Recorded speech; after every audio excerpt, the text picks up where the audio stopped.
ونؤمن به ونتوكل عليه ونعوذ بالله من شرور أنفسنا ومن سيئات أعمالنا من يهده الله فلا مضل له ومن يضلله فلا هادي له وأشهد أن لا إله إلا الله وحده لا شريك له وأشهد أن محمدا عبده ورسوله أما بعد فإن خير الحديث كتاب الله وخير الهدي هدي محمد صلى الله عليه وسلم وشر الأمور محدثاتها وكل محدثة بدعة وكل بدعة ضلالة وكل ضلالة في النار. قال الله تعالى في القرآن المجيد: أعوذ بالله من الشيطان الرجيم بسم الله الرحمن الرحيم حافظوا على الصلوات والصلاة الوسطى وقوموا لله قانتين. وقال النبي صلی اللہ علیہ وسلم: صلوا كما رأيتموني وصلي. حضرات علماء کرام، بزرگان محترم، کارکنان اسلامک دعویٰ سینٹر خبر، دیگر سامعین، آج بتاریخ 14 شعبان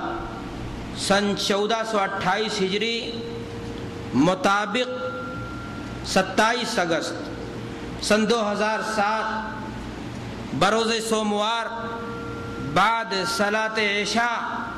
اسلامک دعویٰ سینٹر خبر کی نگرانی میں جامع مسجد علی بن ابی طالب کے اس حال میں آپ جس اہم موضوع پر سماعت کے لیے تشریف لائے ہیں وہ موضوع انتہائی اہمیت کا حامل ہے، کیونکہ کلمہ توحید کے اقرار کے بعد اسلام کا سب سے اہم اور بنیادی رکن ہے۔ ایسی مجلس میں حاضری کے لیے وقت نکالنا، اپنے ٹائم میں سے بچا کر کے حاضری دینا، بلا شبہ یہ آپ کی علم دوستی اور آپ کی دینی حمیت اور غیرت کا ثبوت ہے۔ ایسے موقع پر میں دلی مبارکباد پیش کرتا ہوں کہ اللہ تبارک و تعالیٰ آپ کی اس حاضری کو قبول فرمائے۔ ساتھ ہی رب العزت سے دعا گو بھی ہوں کہ اللہ تبارک و تعالیٰ ہم سب کو مزید ہمت دے، حوصلہ دے، ہمارے ارادوں میں اخلاص، نیتوں میں اخلاص، عمل میں پختگی عطا فرمائے، تاکہ ہم دین کی صحیح دعوت کو دوسروں تک بھی پہنچائیں۔ دینی بھائیوں اور دوستوں، آج کی اس مبارک مجلس کے لیے جیسا کہ آپ نے برادرم شیخ محبوب عالم مدنی حفظہ اللہ سے سنا کہ موضوع منتخب کیا گیا ہے کیفیت و صلاۃ النبی، یعنی نبی صلی اللہ علیہ وسلم کے نماز کی کیفیت، آپ صلی اللہ علیہ وسلم کی نماز کا طریقہ کیا تھا، یہ موضوع متعین کیا گیا ہے آج کی اس موضوع مجلس کے لیے۔ میرے بھائیوں اور دوستوں، اس سلسلے میں میں آپ کو ایک بنیادی بات بتا دینا چاہتا ہوں کہ اللہ کے رسول جناب محمد الرسول اللہ صلی اللہ علیہ وسلم 5 وقتہ صلاۃ با جماعت مسجد میں صحابہ کرام رضوان اللہ علیہم اجمعین کی موجودگی میں ادا کیا کرتے تھے۔ صحابہ کرام رضوان اللہ علیہم اجمعین اپنے نبی سے احکام شریعت کو صرف نماز ہی نہیں، دیگر احکام شریعت کو سیکھنے کے لیے سبقت کرتے تھے۔ یہی وجہ ہے کہ نماز کے بھی ایک ایک جزئیے کو صحابہ کرام رضوان اللہ علیہم اجمعین نے اپنے نبی سے نقل کیا ہے، ہو بہو من وعن، اور ساری کی ساری باتیں حدیث کی صحیح کتابوں میں موجود ہیں۔ لیکن ہمیں معلومات اس وقت ہوگی، ہم عمل اس وقت کر پائیں گے جب فقہی جمود سے ہٹ کر کے، تعطل سے ہٹ کر کے ہم صحیح احادیث کی روشنی میں اللہ کے رسول صلی اللہ علیہ وسلم کی نماز کا طریقہ جاننے کی کوشش کریں گے، سیکھنے کی کوشش کریں گے۔ بلا شبہ آج کی اس مجلس کا انعقاد اسی سلسلے کی ایک کڑی ہے۔ آج کی اس مجلس کا انعقاد اس مقصد کے پیش نظر قطعاً نہیں ہوا ہے کہ کسی مسلکی مذہب پر حملہ کیا جائے، کسی پر کیچڑ اچھالا جائے، بلکہ اس مجلس کا انعقاد میرے بھائیوں اور دوستوں اس لیے ہوا ہے کہ تاکہ آپ کو اللہ کے رسول صلی اللہ علیہ وسلم کی نماز کا طریقہ بتا دیا جائے۔ صحابہ کرام رضوان اللہ علیہم اجمعین نے جو طریقہ اپنے محبوب پیغمبر سے سیکھا تھا، آپ کو کرتے ہوئے دیکھا تھا، جو باتیں انہوں نے بیان کی ہیں، وہ ساری باتیں آپ کے سامنے رکھ دی جائیں تاکہ آپ کی نماز صحیح ڈھنگ سے ادا ہو سکے اور اس کا اجر و ثواب کیا ہو سکے، دوبالا ہو سکے۔ دینی بھائیوں اور دوستوں، جیسا کہ میں نے عرض کیا کہ انسان آج کی اس مجلس کے اندر جو یہاں آیا ہے وہ اس مقصد کے پیش نظر آیا ہے کہ وہ اللہ کے رسول صلی اللہ علیہ وسلم کی نماز کا صحیح طریقہ جانے۔ میرے بھائی اور دوستو،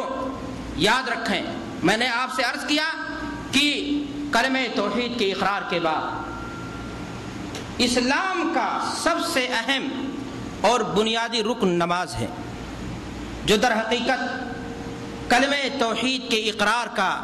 عملی ثبوت ہے، کیونکہ اللہ تبارک و تعالیٰ کو معبود ماننے کی صورت میں لازم اور ضروری ہے کہ اس کا عملی ثبوت پیش کیا جائے۔ ایک مومن کو عمل کی دنیا میں اسلام نے جس چیز کے ذریعہ اس کا عملی ثبوت پیش کرنے کا حکم دیا ہے، اس میں سب سے اعلیٰ اور عرفہ درجہ نماز کا ہے۔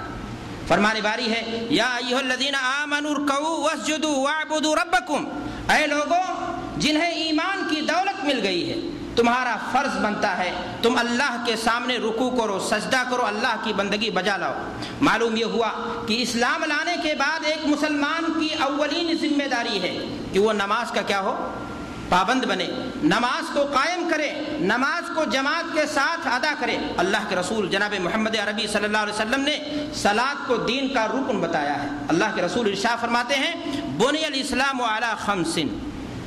اسلام کی بنیاد 5 چیزوں پر ہے، شہادت اللہ الہ الا اللہ و اقام الصلاۃ، کلمہ توحید کے اقرار کے بعد نماز کو قائم کرنا۔ میرے بھائی اور دوستو، اللہ کے رسول صلی اللہ علیہ وسلم کی احادیث یہ بتاتی ہیں کہ نماز یہ دین کا ستون ہے۔ نماز کا ترک، نماز میں سستی، نماز کو چھوڑنا،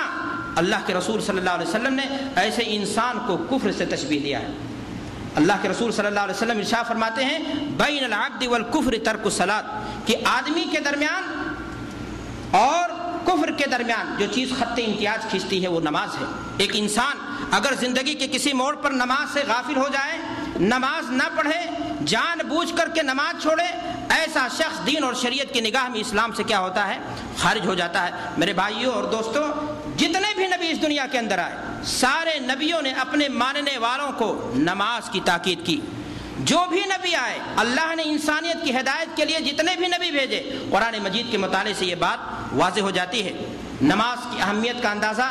آپ اس بات سے بھی لگا سکتے ہیں کہ اللہ کے رسول صلی اللہ علیہ وسلم کے ساتھیوں نے ہر حالت میں نماز ادا کی،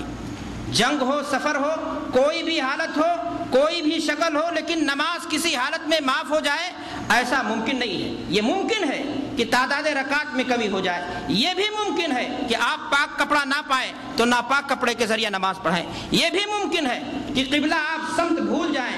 تو بلا قبلہ کی نماز پڑھیں گے۔ لیکن میرے بھائی اور دوستو، نماز معاف ہو جائے، سرے سے نماز معاف ہو جائے، ایسا ممکن نہیں ہے۔ اللہ تبارک و تعالیٰ نے قرآن مجید کے اندر ارشاد فرمایا، اقیموا الصلاۃ ولا تکونوا من المشرکین، نماز پڑھو اور نماز چھوڑ کر کے مشرکوں کے ساتھی مت بنو۔ اللہ کے رسول صلی اللہ علیہ وسلم نے بھی مزید احادیث بیان کی ہیں اور نماز کی اہمیت پر آپ صلی اللہ علیہ وسلم نے زور دیا ہے۔ افسوس کی بات میرے بھائیوں اور دوستو کہ آج امت مسلمہ کی اکثریت، بلکہ کہہ لیجئے کہ 80% لوگ نماز سے غافل ہیں، نماز کا ترک کرتے ہیں، نماز پڑھتے ہی نہیں سرے سے۔ 20% جو لوگ نماز پڑھتے ہیں، اس میں 10% ایسے لوگ ہیں جو نماز میں سستی کرتے ہیں۔ شاید ایسے لوگوں کو معلوم نہیں کہ قرآن مجید نے نماز میں سستی کرنے والوں کو منافقین کا بھائی اور ساتھی بتایا ہے، منافقین کی پہچان بتائی ہے۔ اللہ کے رسول جناب محمد الرسول اللہ صلی اللہ علیہ وسلم کے زمانے میں منافقین بھی نماز پڑھتے تھے، منافقین نماز پڑھتے تھے، لیکن وہ نماز میں سستی کرتے تھے، دباؤ اور پریشر کے ساتھ نماز پڑھتے تھے۔ موقع ملتا تھا تو نماز سے کیا ہو جاتے تھے، پیچھے ہو جاتے تھے۔ قرآن مجید میں دیکھیے اللہ ارشاد فرماتا ہے، وَإِذَا قَامُوا إِلَى الصَّلَاةِ قَامُوا كُسَالَىٰ۔ آج ہمارے بھائیوں کی اکثریت 10% کم سے کم ایسے لوگوں کے ہیں نماز پڑھنے والوں میں جو کفیل کے دباؤ میں یا کسی سماج کے دباؤ میں، ساتھی کے دباؤ میں نماز پڑھتے ہیں، نماز دل سے نہیں پڑھتے۔ میرے بھائیوں اور دوستو، باقی رہے 10% لوگ جو نماز پڑھتے ہیں، جن کے ہاں جماعت کی پابندی ہے، لیکن افسوس کی بات یہ ہے، میں عرض کرنا چاہوں گا کہ ہمارے بہت سارے بھائی ایسے ہیں جو نماز کو تو پڑھتے ہیں لیکن وہ نماز کو صحیح ڈھنگ سے نہیں پڑھتے ہیں۔ اللہ کے رسول صلی اللہ علیہ وسلم نے جہاں نماز کو یہ بات بتائی ہے کہ جماعت کے ساتھ پڑھنا فرض ہے، اللہ کے رسول صلی اللہ علیہ وسلم نے جہاں نماز کا پر زور دیا ہے، وہی طریقہ صلاۃ کی اہمیت پر بھی زور دیا ہے۔ آپ صلی اللہ علیہ وسلم نے فرمایا، کہ سلو کما رأیتمونی اصلی. ساتھ